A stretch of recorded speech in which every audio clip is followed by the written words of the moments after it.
Hello. With the patch we got today, we had the Skilltree rework, and we also had Hans and Maria Flores coming into the game. Hans is a quite unique character, which is versatile and can do all a little bit. So he can chase, but is not as deadly as a Johnny. He can place traps like Hitch and Nancy, but his traps are not as strong as Hitchhiker ones. He can place a trap on a fuse, which Nancy cannot do, and you can place your traps on the gates, which Cook can do. It's easier to remove them, and also you cannot see in your family sync if they disabled your trap. Not like Hitchhiker, Nancy, or Cook, where you can check from a distance, so you always have to like go there and check it. And yeah, he can obviously kill fast and destroy the Baba Breakables, but is not as scary as Leatherface.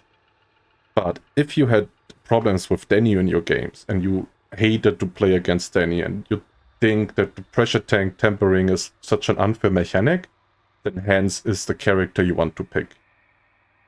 I think if you want to play solo queue or by yourself, you still have better chances to get a high impact by playing Hitchhiker or Leatherface, but in a competitive way where you have 3 people communicating with each other, I see Hans as very important, because you have 4 objectives in the game and 3 family members, so 1 was always unprotected. And now you just take Hans, who will stay close to the objective where pressure tank is, so Hans defends that side. Then someone else defends fuse, and the other one defends the other objective, whatever is open. And then if someone does the pressure tank, you as a Hans leave your spot for a second, you can maybe call for backup while you do that, and then just completely rip the wharf handle out of the pressure tank, and then the pressure tank also starts to regress. If the pressure tank is completely open, and the pressure gate exit opened, and you rip out the wharf handle, the gate instantly closes and the pressure tank starts to depressure. But if Danny tempered the valve, it stays tempered, same with fuse. You just close it, you turn it off, but the next time it's got done again, it will still be tempered, so you have to rip it out again. Okay, so let's start with his attribute points. On Hans, I would recommend putting every single point in savagery, so you hit as hard as possible, and you don't bother about putting 25 blood harvesting, even though I think this might also still be a way. So whenever you kill someone, you have 100 blood, but depending on your teammates or your grandpa perks and how you want to play it, you don't have to do it. So this is a complete legit way to play him.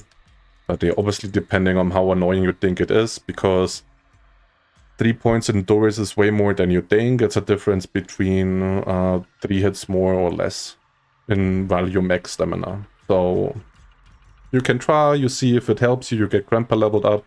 And if you don't think, okay, no, my stamina is an issue, put the points back out and go endurance. And then if you realize, okay, you still have issue, you can maybe go down to 45. Because 45 is also a nice number where most of the time it doesn't make a huge difference is the victims of full HP, but obviously if they're not full HP, like every point can make a difference. So yeah, depending on obviously how you want to play it, I would say this one is overall good, so you never really struggle with anything as long as you manage your stamina. Okay, then we're going to talk about his skill tree. On his skill tree, I would recommend going on the right side, because on the right side you have perks that helps you with basic attack and his barge.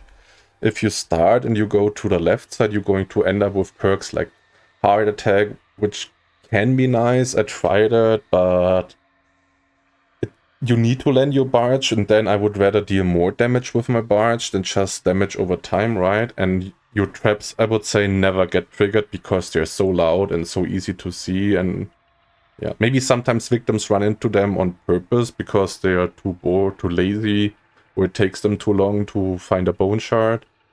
So you can at least punish them a bit. And also on the left side here, you have the other perks where if they trigger your trap, they get slowed down. But yeah, I don't think his traps are the best. It's a little bit of a slowdown, but nothing to play around. That's why I went right. So I have my Bruiser and my Blunt Force Trauma, which can help you in chases. Sometimes maybe the victims are a little bit disorientated and you get maybe one hit more in before they take the gap or the well. And then obviously after you went this way, go top left because over here is Scout. So that's his skill tree. And then we're going to talk about his perks. His perks I would recommend on base kit this loadout. Maybe even Blunt Force Trauma. We tried it, but it's just a motion blur effect if you hit the victims. So if you played him long enough and you still don't want to play with his Barge, you can obviously take something else like Blunt Force Trauma. I do also think Down the Rabbit Hole is strong, because if you chase a victim or you see exterior alarm open, you run over there, and then you see Down the Rabbit Hole triggering, then you know, okay, the victim is not hiding here, and you don't have to spend so much time looking for him. So it can be nice, and also it stays for 17 seconds, right? So you know what the victim is trying to do afterwards. Perk really not to underestimate. Or Drag Attack. So if you don't want to communicate, or you play with randoms and they have voice chat off and you hit them, they will be highlighted. So yeah, optional perks. But I would say this is your main loadout. Try to get better at this Barge. It can be useful. It can be fun. It can help a lot. So you barge someone down and give your Leatherface time to rotate and one-shot them. And then yeah, you also deal extra damage, right? And also Barrier Breaker, that's the perk where you can destroy Bubble Breakables. Without this perk, hands cannot do it. And with this perk, you can destroy the Bubble Breakables or barricades or whatever you want to call them. But you cannot render crawl spaces or door useless. The same way Leatherface can do it. So you can kick them and you can barge them, yes. But you cannot render them useless. And also if you say, well, you have a Leatherface on my team, so why would I chase it to take it? It's because sometimes you're in a chase and you're far away from Leatherface. Or you're stuck with a victim inside, let's take gas station for example, right inside Cabinetry. And they loop you on the Bubble Breakable forever. Then you don't have to call for Leatherface, so he can still defend his stuff and you can get rid of them yourself.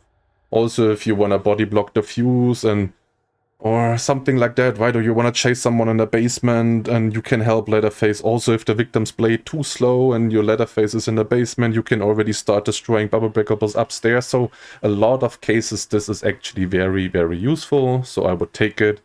If you play a lot of games and you never end up destroying stuff, yeah, maybe you can change it out and pick someone else. But this would be my go-to perk. Because obviously here more damage, right? You can destroy them, and as always, Scout, the most important family perk. Hands is, like I said, already super fast in my opinion. I played with Scout level 1 and it felt like I was as fast as a Johnny with Scout level 3. It's always a little bit hard to tell, right? But yeah, even if you would be super fast without Scout, then there's no reason not to pick Scout, because the faster he is, the more movement speed he gets by the 15%. And the stamina debuff, like I said, as long as you can manage your stamina a bit, and worst case, you know, you go down and you start playing like this, it's always helpful. And if you manage your stamina a bit, trust me, this should always be enough to get enough hits in for the victims to most of the time die. Oh yeah. This is how I would go. And then we're going to talk about his ability. Before we talk about like his ability skill tree, we have to talk about his 3 abilities. So he has ability that's called Ripstall, which is on the right mouse button. So this is considered his main ability. And with Ripstall, you can go somewhere when the pressure valve handle is on the pressure tank, or the fuse is already inside the fuse box. Doesn't matter if it's turned off or if it's turned on. The long as it's in there, you go there, you use your ability and you rip it out. Means you remove the fuse from the fuse box or the valve handle from the pressure tank. And it's gonna be gone forever. Which means if you manage to remove the valve handle 3 times in a single game, there will no pressure tank for the rest of the game. So that's not going to be an objective anymore. Same goes for fuse, right? You ripped off the fuse 3 times, no more fuse for the rest of the game. And this is the Danny counter as well. So yeah, if Danny tempers wolf handle, right, there was nothing the family member can do besides waiting at the gate. But now hands can go there and just rip the wolf handle off, and the pressure tank is gonna depressure. The objective will stay tempered. So the next time someone turns it on, it's tempered and no one else can turn it off if not hands.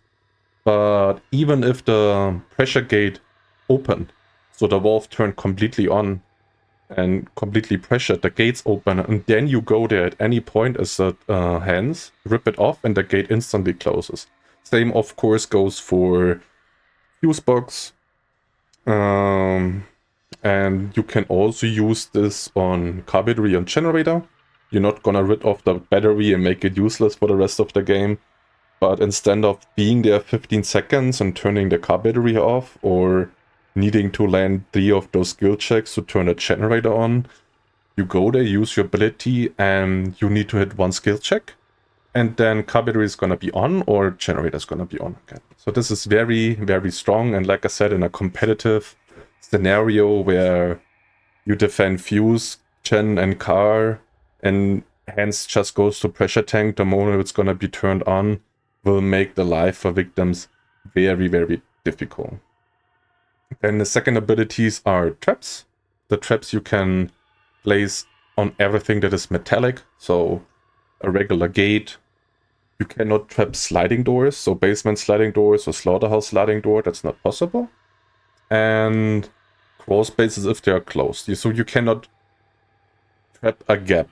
So not like Nancy or Hitchhiker, right? That's not like that. So you electrify an object. So a closed crawl space or a gate or whatever, you put your trap there and then it's electrifying.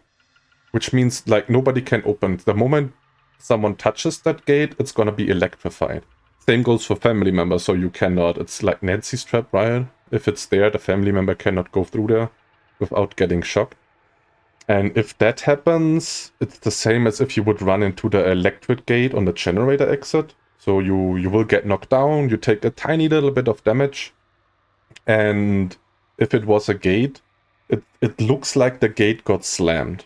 So the gate is gonna be highlighted red, which means the family member can see that across the entire map if they look at that. Once they touched it, the trap is gone. So for example, it's not as crazy as a cook padlock or a hitchhiker trap, because even if the victims, let's say, they see the trap, but they're too lazy to get a bone shot, they go there, well, they get knocked down. If you do not react fast enough, they just stand up and unlock it, or in case if it's already unlocked, they can't just open it, right?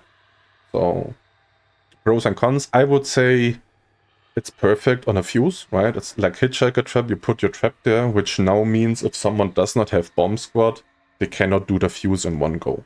So they need to like get a bone shot, open it, like remove it, then open the thing, the fuse box, run back, take the fuse. I would recommend putting them on fuse, pressure, and maybe something that is close for you to see, just to be annoying and slow down. Because the downside is you cannot see them with your family sync if it's disabled or not. So you have to go there really, really close so you can see if the trap is enabled or not. A huge downside, but overall, like I said, he has already so many abilities, so just a tiny bit of slowdown, not as broken as other slowdowns, but still annoying to deal with. And then his last ability is his Barge. So while you're running and while you're sprinting, you can click for PC and keyboard, it's gonna be the C key, like C like clown, and then you perform a barge action. It's not like Leland's, it's more like, it looks like you wanna hug someone that's right in front of you, and if you do that, you knock them down. So it's like a Leland barge, but it has no auto aim, and it's actually a little bit difficult to hit. So let's say you're chasing a victim and you're right behind them, and while you already touch the victims from behind and you start your barge, it will not hit them. You kind of have to run past the victim or cut them off, or if you see that they're running towards you for a close encounter, you can prepare it already in like like stuff like that. So it's a little bit tricky to hit, but you can also hit multiple victims with it, right? Does not deal a lot of damage. It deals, I would say, as much damage as a 50 savagery hit. So not a lot, but obviously you can stack that up a bit with some perks and with his ability skill tree. So now, since we covered all his abilities, we're gonna talk about the skill tree. Skill tree, like I said, setting the traps, 10%. I didn't say it, but it takes as much time as it takes for Hitchhiker to place a trap, so 5 seconds. Not worth it to reduce that by 10 seconds, right? If you take 5 seconds or 4.5 seconds, who cares? Then if you don't want to commit to his barge, the same way when I talked about his perks, if you don't want to mess around with the barge because it's not good enough or way too punishing if you don't hit it, which it is, trust me, then yeah, you can go this one here first if you want to, and then later on go left side, so you have your Ripstall often, so then you would go middle and left. But since I do like to focus a little bit more on his barging, just because it's new and I want to mess around, get better at it, and see if it can actually be extremely helpful and you can get easier kills with it, I would commit to his barge. And if that's the case, you start right, because here's the other cooldown, right? Ripstall is strong, has a lot of cooldown, so cooldown is good. And then I would go to middle, because I'll level that so you can see it. Like I said, then you go middle and left if you don't want to use barge. If you want to use barge, you go right and then middle, because here the stamina cost is reduced. And yes, his barge takes a lot of stamina. It's really a lot of stamina you need, and you can also run out of stamina while using it. So be careful about when to use it and how to use it. But yeah, 70% stamina, I would say, that's how much it costs. That getting reduced by 20% is a lot. And over here it would be like setting the trap, right? So it's whatever. Instead of 5 seconds, it's 4 seconds. So yeah. That's why I would go right and then middle. If you don't want to do that, you go middle and then right. And here I would always, in my opinion, take the middle one because of more damage. Because left is, I don't know, yes, you deal 10% more damage for 30 seconds, but it's just 30 seconds and it's just 10%. It's so situational that it's not gonna be worth it in the end. And 10% is on a lot of thresholds, you take the same amount of hits. Of course, right, like depending on the health, but we go for a max health scenario victim, 10% is most of the time still the same amount of hits. Oh yeah. That's why I would go here. Barge does 30% more damage. If you combine that with the cooldown and with his barge, then your barge actually deals a lot of damage while slowing down. And this is a little bit weird because, in my opinion, I think you wanna trap Wolf and pressure anyways. But if you're playing alone maybe, or you play as a 2-man squad, right, then you don't wanna... Maybe you leave both pressure and fuse open, because the moment you ripstall one of them, it's gonna be trapped, but it only has 1 charge, so you have 4 traps, which is just like, doesn't sound strong. But obviously, like I said, there's a good scenario where this can be useful, but you cannot take that if you go middle and left, right? So then you have to go left and middle, and you already kind of commit to your barge. So when you already kind of commit to the barge, yeah, just fully commit to it, right? Then you go right, middle, and then middle. Last but not least, his grandpa perks. Well, I'm sorry, but it does not really matter what you do. I would not recommend putting any of these grandpa perks. Like, have a teammate who takes exterior LAN, nobody escapes hell or suffocating grip. If that's not the case and none of your teammates has either of those perks, yeah, take brute strength, maybe, right? Yeah. I would say most of the time just leave that blank. Alright, that's it. That's the new hands, my new loadout. I hope you liked it. I hope you enjoyed it. I hope it was useful for you. I hope you're gonna have some good games running with my loadout in your future games. In case you did, make sure to leave a like, and as always, if you feel super nice, make sure to comment in the video below or subscribe to my channel in case you didn't already. Good luck in your next games, and bye bye!